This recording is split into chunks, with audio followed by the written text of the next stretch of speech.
আসসালামু আলাইকুম ওরহমতুল্লাহি বারাকাতুহু। এটা হচ্ছে মালদা ডিস্ট্রিক্টের হোসেন সাহা বাদশার গৌড়। হোসেন সাহা বাদশা যখন এখানে রাজত্ব করেছেন তখন তিনি এই সমস্ত জিনিস তৈরি করে গেছেন। তিনার রাজত্বের মধ্যে এটা একটা ঘর আছে, ঘরের 4টা গেট আছে এবং একটা উঁচু গম্বুজ আছে, সমস্ত ছোট ছোট ইট দিয়েই তৈরি করা আছে। এটাকে ওনারা বা ওখানে বোর্ড লেগে আছে। একটা জিনিস, আপনি গৌড়ে যেখানে যাবেন যে সমস্ত জিনিসই তৈরি করা সমস্ত জায়গাতে এক একটা করে বোর্ড লাগানো আছে এবং লেখা আছে। এটাকে চিকা মসজিদ বা কারাগার বলছে। এখন মসজিদে আগে নামাজ হতো কিনা কেউ ঠিকভাবে বলতে পারছে না। এটা বাইরের সামনের দিকে প্রবেশের গেট আছে, এটা পিছন দিক মানে চারিদিকে একই মতো দেখতে। এই সমস্ত জিনিস কি জন্য তৈরি করে গেছে বলতে পারবো না। এই সমস্ত জিনিস হচ্ছে আপনার পাথরের খুঁটি। এখন কি জন্য তৈরি করে গেছে তখনকার লোকের দ্বারাই সম্ভব, বর্তমানে লোক এগুলো তৈরি করতে বা পারবে না হয়তো। খুব সুন্দর একটা জায়গা, বিভিন্ন দেশের বিভিন্ন জায়গা থেকে এখানে মানুষ ঘুরতে আসে। বর্তমানে একটা ট্যুরিস্ট স্পট হয়ে গেছে, পিকনিকও করতে আসছে মানুষ দূর দূরান্ত থেকে যারা কোনো দিন দেখেনি। এখানে একজন দাদাকে জিজ্ঞাসা করা হলো এর ব্যাপারে, উনি কিছু বললেন আর কি।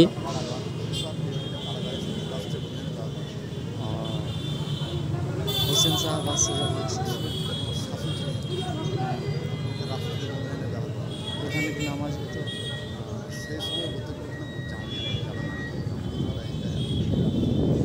এই দাদাকে জিজ্ঞাসা করা হলো, উনি বললেন উনি এখানে রক্ষণাবেক্ষণের দায়িত্বে আছেন সম্ভবত।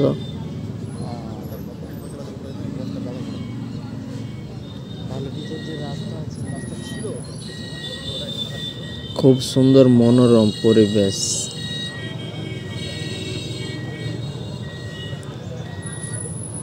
এইদিকে আবার ওই যে ওই দুটো লোক দাঁড়িয়ে আছে, ওখানে যারা এখানে আসবে তাদের যদি কোনো অসুবিধা না হয় তার জন্য এখানে বাথরুমেরও ব্যবস্থা করা হয়েছে।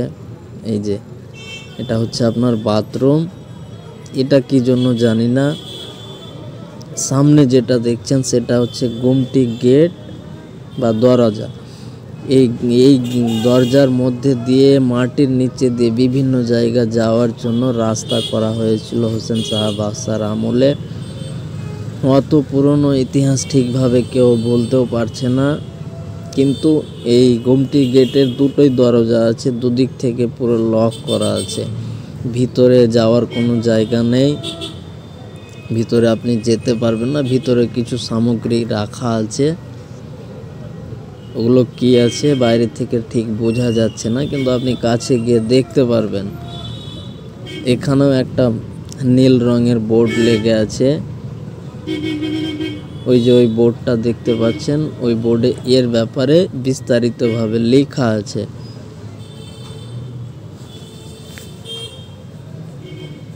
এটা এই বোর্ডটাতে বিস্তারিত 3টা ভাষাতে লেখা আছে, ইংরেজি, হিন্দি এবং বাংলায়।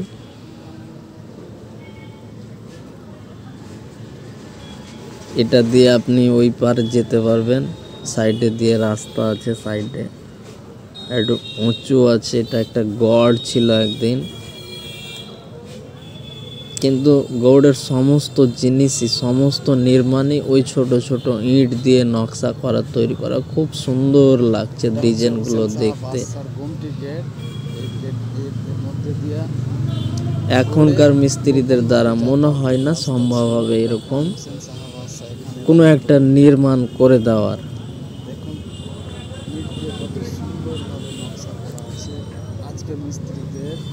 কাছ থেকে যখন দেখবেন তখন আরো সুন্দর লাগবে।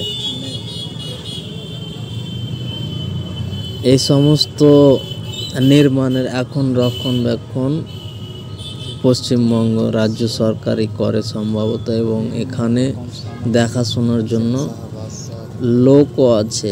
আমলে রাখা আছে ভিতরে দু সাইডে দুটো গেট বন্ধ করা আছে, এটার ভিতরে আপনি যেতে পারবেন না। খুব সুন্দরভাবে আমাদের নকশাগুলো করেছে।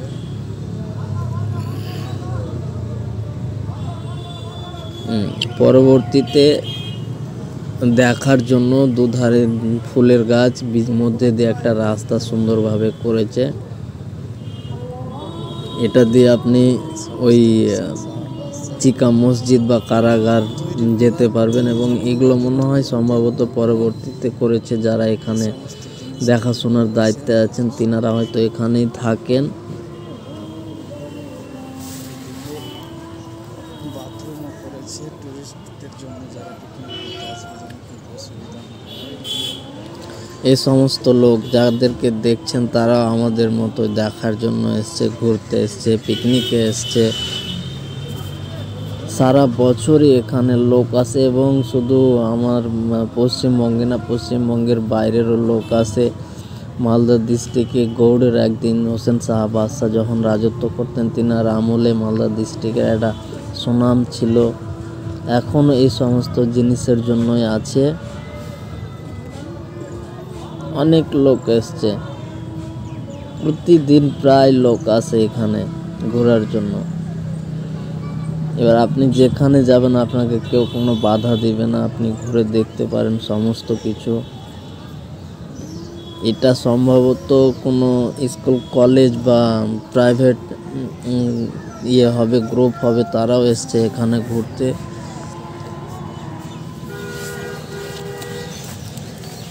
এই যে সামনে যে তিনটে নীল রঙের বোর্ড দেখছেন, এই চিকা মসজিদ বা কারাগার সম্বন্ধে তিনটা ভাষায় বিস্তারিতভাবে লেখা আছে। কাছে গিয়ে একবার পড়ে দেখে নেবেন।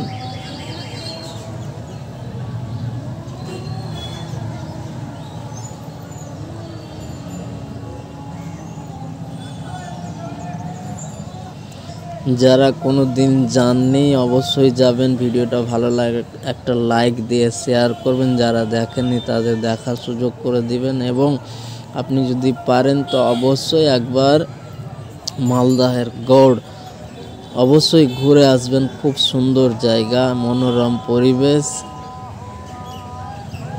এই যে সমস্ত তিনটা ভাষাতে লেখা আছে এর ব্যাপারে বিস্তারিতভাবে, এবং গৌড়ে বিভিন্ন জিনিস